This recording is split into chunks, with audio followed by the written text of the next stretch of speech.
오늘 생명 보듬 주일인데요. 우리가 생명에 대한 이해 한 번 더 생각해보고 우리가 가진 생명에 대한 소중함들을 일깨우는 그런 시간이 되었으면 좋겠습니다.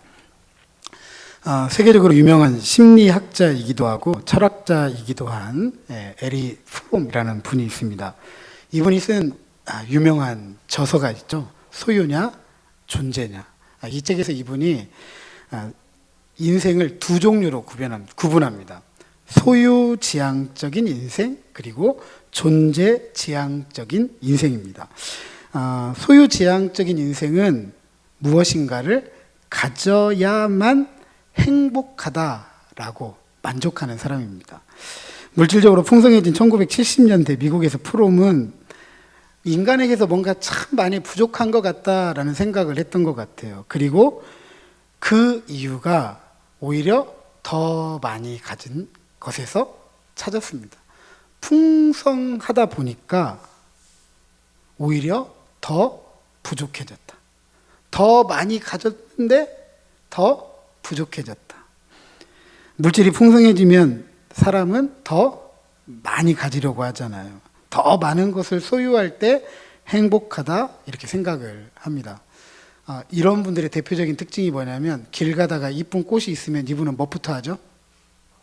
꺾는 것부터 시작하는 분들이에요. 두 번째로는 존재지향적인 인생이 있습니다. 스스로 자신의 존재에 집중을 해요.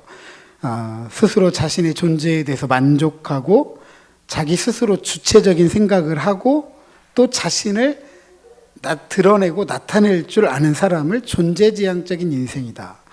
그런 사람들은 자기가 가진 것을 고수하려고 전전긍긍하지 않아요. 거리끼는 일이 없기 때문에 모든 대화나 삶에 활기를 갖습니다. 이런 분들은 길 가다가 꽃을 보면 그냥 그 꽃이 거기 있는 게 아름다운 거예요. 그게 너무 좋은 거예요. 이런 분들이죠. 굉장히 자존감이 좋은 분들이에요. 자존감이. 여러분들은 어떤 인생이 행복하다고 생각하십니까? 길 가다가 아름다운 꽃을 보면 꺾는 인생이 행복하다고 생각하십니까? 아니면 길을 가다가 그냥 있는 꽃을 보고 그것을 아름답다 생각하며 행복하게 생각하시는 분입니까? 더 많이 가진 인생이 행복하다. 아니면 가진 것에 만족하고 자기 존재에 집중하는 인생이 행복한가? 물론 많이 가지면 편해요. 그죠? 많이 가지면 편합니다. 그리고 좀 삶을 편안하게 살 수는 있는 것 같아요. 그런데 한 가지 우리가 기억해야 될 건 무엇이냐 하면 가진 것이 행복을 보장해 주지는 않는다라는 사실입니다. 여전히 가진 사람들이 더 가지려고 노력하는 것을 보면 그것이 분명한 예가 되지 않나? 또 그렇게 생각됩니다. 한국 사회 지난 50년 동안 굉장히 큰 경제적인 발전을 이루었습니다. 1961년 대한민국의 1인당 국민 소득이 82달러였대요. 오늘 우리들의 환율로 따지면 한 11만 원 정도. 11만 원 정도. 1년 국민 소득이 11만 원 정도. 1961년에. 그런데 2021년 대한민국의 1인당 국민 소득은 3만 5천 달러입니다.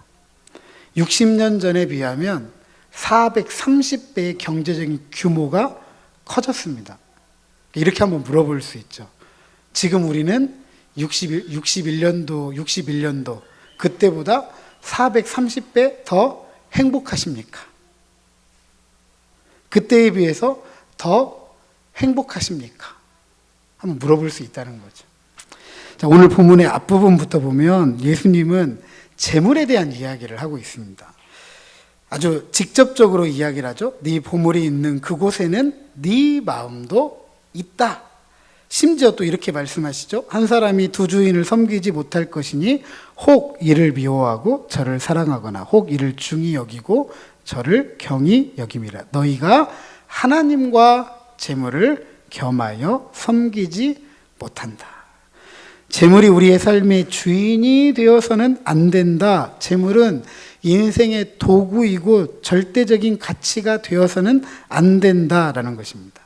재물이 우리의 삶의 주인이 되면 하나님이 계실 자리가 없을 뿐만 아니라 오히려 하나님은 재물을 위한 도구, 수단이 될 뿐입니다.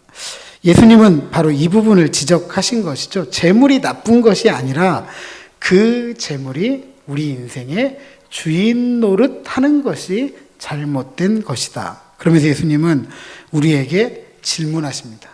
무엇이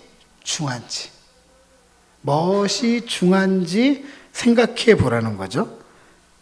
그러므로 내가 너희에게 이르노니 목숨을 위하여 무엇을 먹을까? 몸을 위하여 무엇을 입을까? 염려하지 말라. 목숨이 음식보다 중하지 아니하며 몸이 의복보다 중하지 아니하냐. 예수님이 우리에게 묻는 거예요. 왜 그것을 먹느냐? 왜 그것을 마시느냐? 왜 그것을 입느냐? 목적을 잃지 말라는 것이죠. 우리가 목숨을 위하여 먹고 마시며 우리가 몸을 위하여 입는 것인데 더 좋은 것을 먹고 마시며 더 좋은 것을 입으려고 하다가 결국 어떻게 되는 거죠? 자신의 목숨을 잃게 되는, 자신의 몸을 버리게 되는, 굉장히 2000년 전의 이야기지만 오늘 우리 시대의 모습을 예수님이 잘 지적해주고 있는 것 같습니다. 그래서 이어지는 본문에서 우리가 잘 알고 있는 것처럼 공중에 나는 새, 들의 백합화에 대한 비유를 가르치는 것이죠. 돌보는 자가 없습니다. 입히는 자가 없어요. 하지만 하나님이 그것들을 돌보고 입히신다라고 하셨습니다. 그러면서 들풀에 대한 이야기가 나오죠. 오늘 있다가 내일 아궁이에 던져지는 들풀도 하나님께서 뭐 하신다? 입히신다. 들풀에 비하면 공중의 새나 백합화는 귀하죠. 그죠? 귀하죠. 그런데 그 귀한 것도 하나님께서 돌보시고 입히시지만 그렇게 귀하게 여겨지지 않는, 하찮게 여겨지는 들풀도 오늘 있다가 조금 있다가 이 아궁이에 불쏘시개로 쓰일지 모르는 그 들풀조차도 하나님께서 입히신다라고 이야기를 합니다. 아마 이 들풀에 대한 이야기는 세상에서 이보다 못한 것은 없다라는 것을 강조하기 위해서 쓰여진 비유 같아요. 들풀이 하찮은데 이것보다 더 하찮은 게 있겠느냐. 이 하찮은 것도 하나님께서 돌보시고 입히신다. 이 얘기를 하는 거죠. 이보다 더 못하고 이보다 더 낮은 것은 없다라는 것이 전제입니다. 요즘 젊은이들 만나면 참 안타까운 이야기 참 많이 듣게 됩니다. 전에는 좀 오래된 이야기지만 청년들을 이렇게 표현했습니다. 삼포시대. 세 가지를 포기하는 세대이다. 이렇게 표현을 합니다. 그 세 가지가 뭐냐면 연애, 결혼, 출산. 연애 포기, 결혼 포기, 출산 포기. 삼포시대. 조금 지나고 나니까 이 세 개만 포기해가지고는 못 살 것 같으니까 5포시대, 7포시대 5가지를 포기해야 되고 7가지를 포기해야 된다고 했는데 최근에는 이렇게 표현을 합니다. 저를 한번 따라서 하시죠. M포시대, M포세대. M포세대. 숫자가 없어요. 그냥 N이라고 써놨어요. 숫자가 없다라는 건 앞서 3가지, 5가지, 7가지가 아니라 셀 수 없이 많은 것들을 포기해야만이 살 수 있다. 그런 세대가 지금 우리 청년들의 세대이다라고 이야기를 합니다. 그러니까 더 이상 포기해야 될 걸 세는 의미가 없는 거예요. 좀 뭘 포기하면 살 수 있을 것 같은데 뭐 포기할 게 너무나 많으니까 더 이상 세는 게 의미가 없다. M4 세대 이렇게 표현하는 거죠. 근데 그 마지막 결론이 뭐냐면요. 희망까지도 포기해야 된다는 거예요. 희망까지도 포기해야 된다. 현재도 어려운데 뭣도 포기하래요? 꿈도 포기하래요. 미래도 포기하래요. 희망도 포기해야 된대요. 이런 청년들 만나면 자존감이라는 게 있을까요? 없을까요? 자존감 없죠. 내가 뭔가 든든한 기반 위에 서 있어야 되는데 꿈이라도 좀 튼튼해야 되는데 꿈마저도 없어요. 미래마저도 없어요. 자존감이 땅바닥을 칩니다. 뭐 요즘 애들 이렇게도 표현하더라고요. 땅을 파고 들어가야 될 정도래요. 맨 땅에 헤딩하는 정도가 아니라 땅 파고 들어가야 된다. 그만큼 자존감도 낮아요. 아니요. 자존감이 없이 살아갑니다. 이 자기를 드러낼 수 있는 모든 것들이 없는 거예요. 하나도 없는 거예요. 그러니까 힘이 있을까요? 없을까요? 힘이 없는 거죠. 뭐 10대 아이들은 물론 그렇고요. 노인들도 마찬가지입니다. 내가 생각했던 삶이 무너지고 그러다 보면 자존감도 무너지죠. 건강 없죠. 돈도 없죠. 힘도 없죠. 능력도 없죠. 나가면 무시당하죠. 자녀들도 안 찾아오죠. 뭐 중년의 남성들도 마찬가지고요. 그러니까 자존감이 다 무너져 있다. 이렇게 말씀을 드릴 수가 있습니다. 그런 자신을 보면 좋을까요? 초라할까요? 초라하죠. 이 늙어가는 것도 참 그런데 그런 자신을 생각해 보면 눈물만 나는 거죠. 눈물만. 오늘 본문의 이야기로 돌아가 보면 마치 오늘 있다가 내일 아궁이에 던져지는 들풀처럼 보일 것입니다. 그런데 우리가 이 말씀을 한번 기억해 보았으면 좋겠습니다. 하나님이 그 들풀도 입히신다. 세상에서 가장 보잘것없는 그 들풀도 하나님께서 입히신다. 그럼 하나님께는 그 들풀도 귀해요? 귀하지 않아요? 귀한 거죠. 그러면서 이렇게 말씀하십니다. 하물며 너희일까 보냐 믿음이 적은 자들아. 이 부분을 읽다 보면 묵직하게 다가오는 한 단어가 있어요. 그 단어가 뭐냐면 하물며. 하물며. 저 들풀도 입히시는데 하물며 초라하게 보이고 아무것도 없고 무너져 내리는 자신을 바라보는 그런 이들에게 주님께서 하시는 말씀입니다. 하물며 그런 너희일까 보냐. 오늘 있다가 내일 아궁이에 던져지는 들풀보다 낫다. 이렇게 하나님께서 우리에게 이야기하고 있습니다. 내가 들풀도 입히는데 하물며 내 자녀된 너희를 돌보지 않겠느냐, 살피지 않겠느냐, 입히지 않겠느냐, 지키지 않겠느냐, 보호하지 않겠느냐라고 우리에게 되묻고 있습니다. 하물며 이 한 단어에 예수님의 이 모든 말씀의 의미가 담겨 있습니다. 아무리 부족해도, 실패해도, 미래가 암담해 보여도 들풀보다 낫다. 하나님이 이 들풀도 돌보시는데 하물며 너희를 돌보지 아니하시겠느냐. 정말 우리가 인생을 살다 보면요, 막다른 골목에 이르렀다라는 것을 느낄 때가 많아요. 저희 아이가 이제 화요일 날 수술을 했잖아요. 수술 예정 시간이 원래 1시간이었는데 뭐 조금 더 길어질 수도 있겠습니다. 이렇게 이야기를 하셨어요. 근데 1시간 10분이 지나고 20분이 지나고 30분이 지나도 이 화면에 수술 중 이것이 수술 완료 이 문구가 뜨질 않는 거예요. 제가 뭐 그 수술 안에 뛰어들어갈 수도 없고 물어볼 수도 없고 아무것도 할 수 없는 거죠. 저희 어머니도 이제 혹시 그 폐에 좀 문제가 있어가지고 폐암이지 않나, 그래서 이제 뭐 조직은 떼봐서 검사를 해봐야 아니까 뭐 그러지 않을까 염려가 되는 중에 이제 수술실에 들어갔었는데, 그때 어머니가 수술실 들어가는 것과 제 딸 아이가 수술실 들어가는 건 또 다르더라고요. 제가 저희 어머니에게 또 한 번 미안했습니다. 죄송했고. 네, 어머니는 어머니인데 자식은 자식이더라고요. 뭐 최근에 제가 막다른 골목에 이른 건 이거 같아요. 그 2시간 좀 넘게 있다 나왔는데 그 2시간 동안 제가 할 수 있는 일이 아무것도 없는 거예요. 아무것도. 별 생각이 많이 떠오르더라고요. 혹인데 이게 나쁜 혹은 아닐까?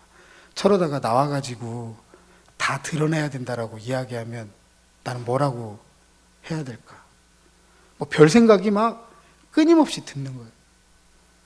그때 이제 할 수 있는 게 그거밖에 없는 거예요. 하나님, 안전하게, 아무런 문제 없이 그냥 처음에 이야기했던 것처럼 딱 그 부분만 떼어낼 수 있도록, 뭐 이런 기도밖에 되지 않는 거예요. 어떤 때는 또 이런 때도 있잖아요. 너무 기운이 없어서 하나님도 부를 수 없을 때 있잖아요. 하나님이라는 이 한마디도 외칠 수 없을 정도로 기운이 다 떨어질 때도 있습니다.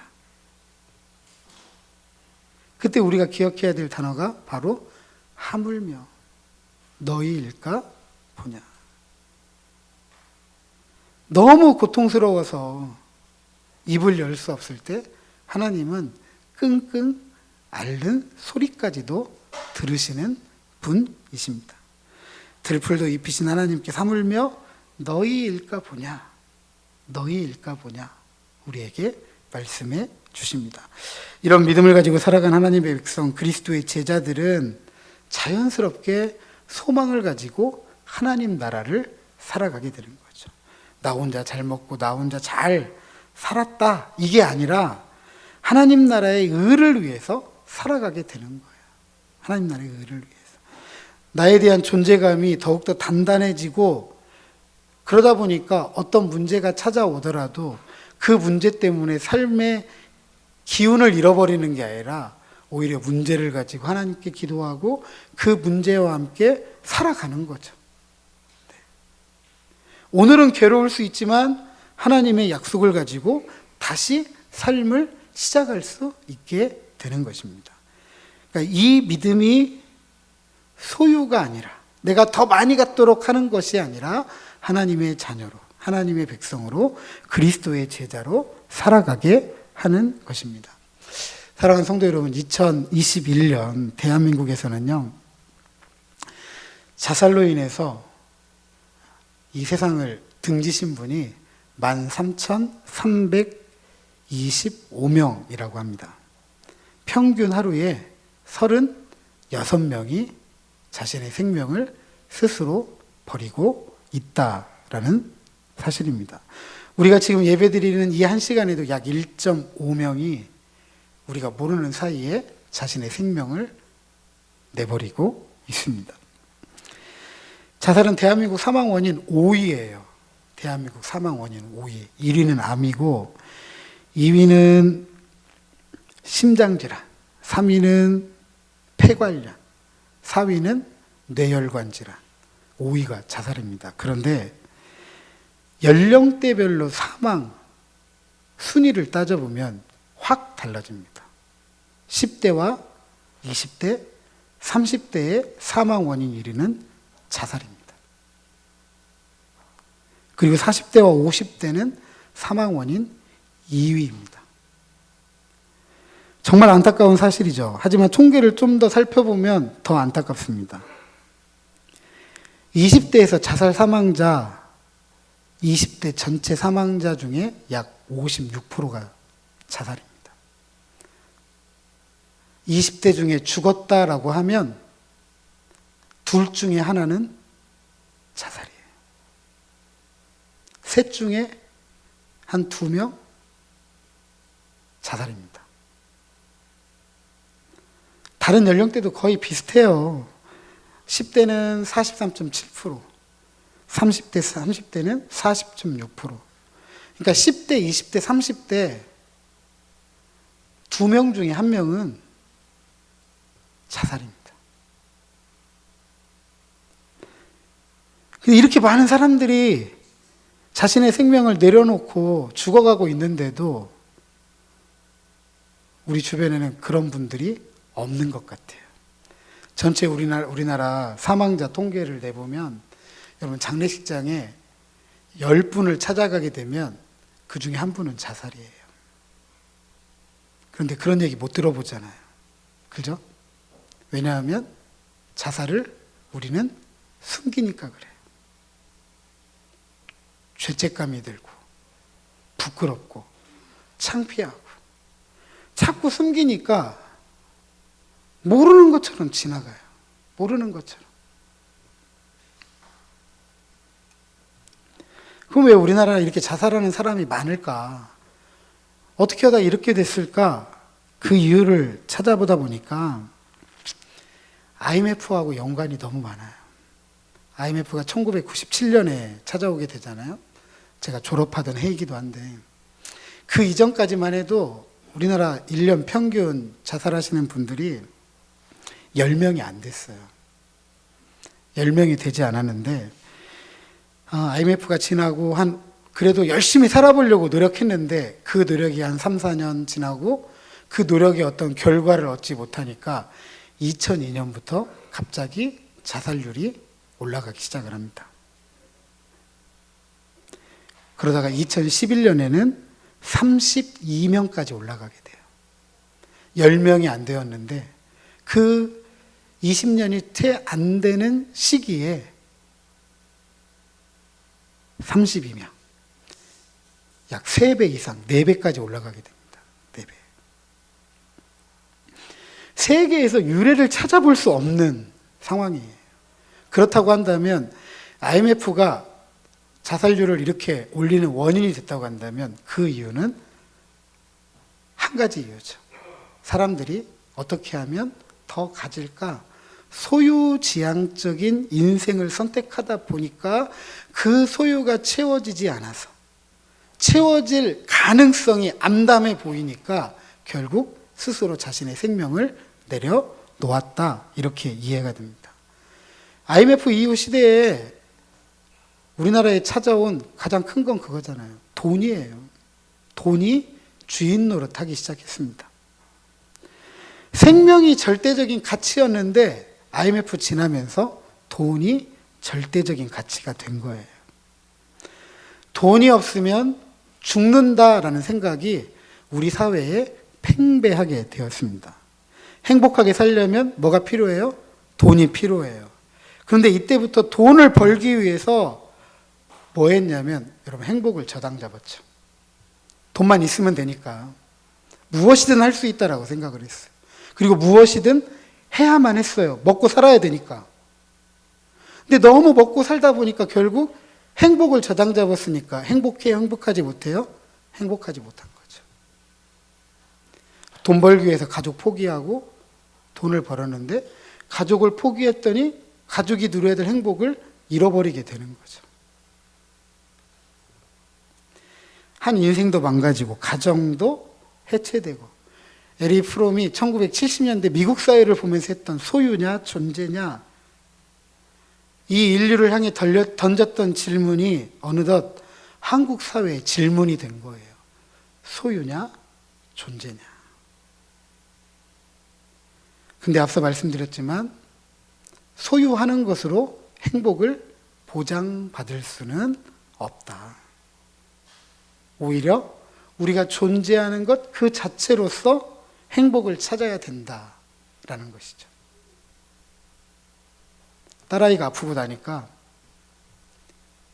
뭔 생각이 먼저 들까요?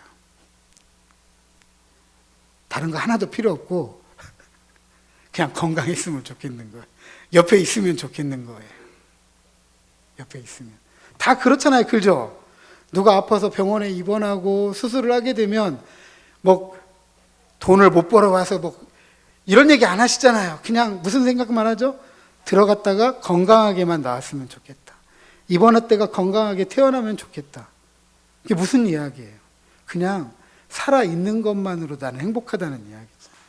그러니까 행복은 여기 있는 거예요. 우리 다 알고 있는 이야기인데 그냥 다 괜찮을 거라고 싶다 보니까 어느덧 행복의 기준이 바뀐 거죠. 남들보다 조금 더 잘 살아야 되니까, 더 있어야 되니까, 더 가져야 되니까 이렇게 된 것이지 저 생명이 왔다 갔다 하는 그 자리에는 소유의 문제는 전혀 개입할 공간이 없어요. 그냥 있어주는 게 감사하고 있어주는 게 행복한 거죠. 코로나 때문에 얼마나 우리가 참 힘겨운 시절을 살아왔습니까? 생명의 질서가 깨어지고 수많은 사람이 죽어갈 때 못 만들었죠, 사람들이? 백신도 만들어내고 치료제도 만들어내면서 대체해 왔잖아요. 그래서 요즘 코로나 때문에 별로 걱정하지 않아요. 코로나 진단받으면 5일치 먹을 수 있는 약을 딱 줘요. 하면서 하는 얘기는 딱 한 가지입니다. 5일을 드시는데 하루도 빼먹지 말고, 한 번도 빼먹지 말고 꼬박꼬박 드시라는 이 얘기를 듣습니다. 그죠? 이제는 코로나가 뭐 적군이 아니라 이제 함께 살아야 되는 이런 시대를 우리가 살아가고 있습니다. 근데 우리가 아는 것처럼 함께는 사는데 근본적으로 해결된 건 아니잖아요. 그죠? 근본적으로. 언제 다시 이 코로나와 비슷한 이런 감염병, 바이러스가 나타날지 모르는 이 걱정을 안고 살아갑니다. 이를 해결하기 위해서 우리가 또 무엇을 해야 되죠? 앞서 우리 사람들이 노력했던 것처럼 백신도 또는 치료제도 만들어가면서 함께 살아갈 수 있는 그런 생명의 질서를 다시 회복하고 세워가야 되죠. 창조의 질서가 다시 회복하도록 우리가 노력을 해야 됩니다. 자살 예방도 이와 마찬가지입니다. 사람이 하나님의 형상답게 살아가고 서로가 서로를 향해서 분노와 폭력이 아니라 사랑과 은혜를 베풀고 서로의 손을 내밀어서 도와주고 더불어 살아가는 것이죠. 그게 바로 효과적인 자살 예방입니다. 사람은 이거 가지고 살아가는 거예요. 서로 연대하면서 의미를 가지고 가치를 가지고 서로 사랑하고 도와주면서 그 생명을 함께 살리고 또 살리려고 노력하는 이런 삶을 통해서 우리가 살아가는 것입니다. 요즘 참 힘듭니다. 우리 집사님도 이야기했지만 정말 전쟁터예요. 신자유주의. 신자유주의. 그래도 한때는 그래도 함께 살자 이런 거였는데 지금은 함께 사는 게 아니라 내가 먼저 좀 먹어야 되겠다. 내가 좀 살아야 되겠다. 그래서 아주 경쟁적으로 해요. 아직은 이제 우리 다가온 일은 아니지만 중국에서 요소를 수출하는 것을 막았어요.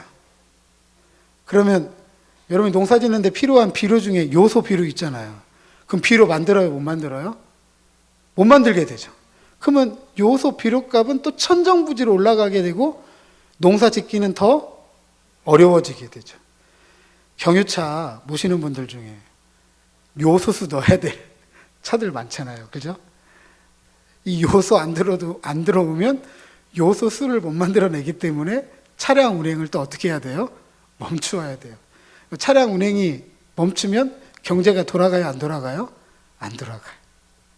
이 신자유주의 경제체제예요. 네가 이거 막어? 우리도 이거 막아. 뭐 너도 필요할 텐데 뭐 괜찮아. 우리 이렇게 살 수 있어. 뭐 이런 식으로 지금 서로 돈 가지고 싸움을 하는 거죠. 또 하나는 신냉전 체제입니다. 1970년대까지만 해도 80년대 초까지만 해도 그죠? 이 큰 공산국가와 이 소련이라는 이 공산국가와 미국이라는 이 자유국가가 서로 냉전 체제를 가졌잖아요. 그러다가 어느덧 급물살 타가지고 서로 뭐 잘 지내보자 이렇게 하다가 최근에 미친 듯이 지금 또 신냉전 체제주의에 뛰어들었습니다. 뭐 그 중에 한 나라가 저희 나라이기도 하죠. 그죠?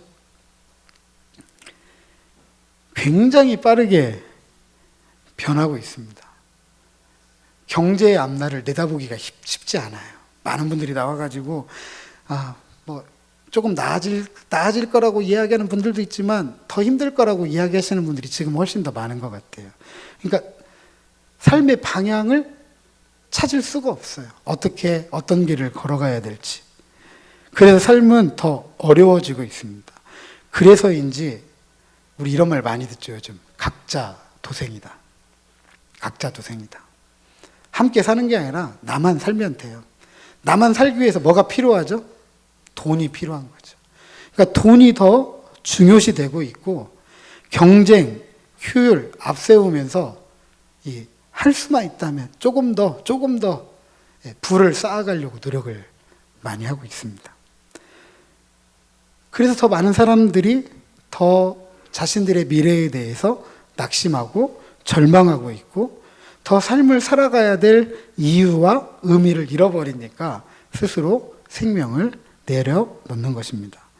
생명의 질서가 무너진 이 땅에서 우리가 살아간다는 것 결코 쉽지 않습니다.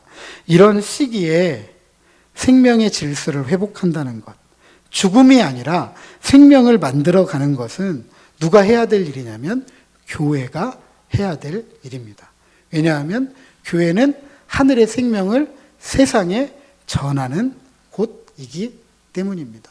그 생명을 아는 사람이 세상에 이 생명을 알릴 수 있는 것이지, 이 생명을 모르는 사람이 생명에 대한 이야기를 할 수는 없는 것이죠. 그래서 우리가 생명 보듬주의를 함께 지키고 있는 것입니다. 이 한 주일이라도 교회에서 생명이 선포되고 생명의 질서를 회복하려고 하는 노력이 시작된다라고 한다면, 그래서 한 사람이라도 죽음의 이 선을 넘으려고 했다가 다시 살아야 되겠다라는 힘을 얻게 된다면 교회는 교회가 해야 될 책임을 다하고 있는 것이겠죠. 이 뜻깊은 주일에 우리 교회, 우리 성도들이 함께 참여해서 한 사람, 한 영혼을 살리는 일에 귀하게 쓰임받고 생명의 풍성한 기쁨이 우리 안에 충만하게 넘쳐 흐르는 귀한 삶을 살아가시기를 주님의 이름으로 축복합니다.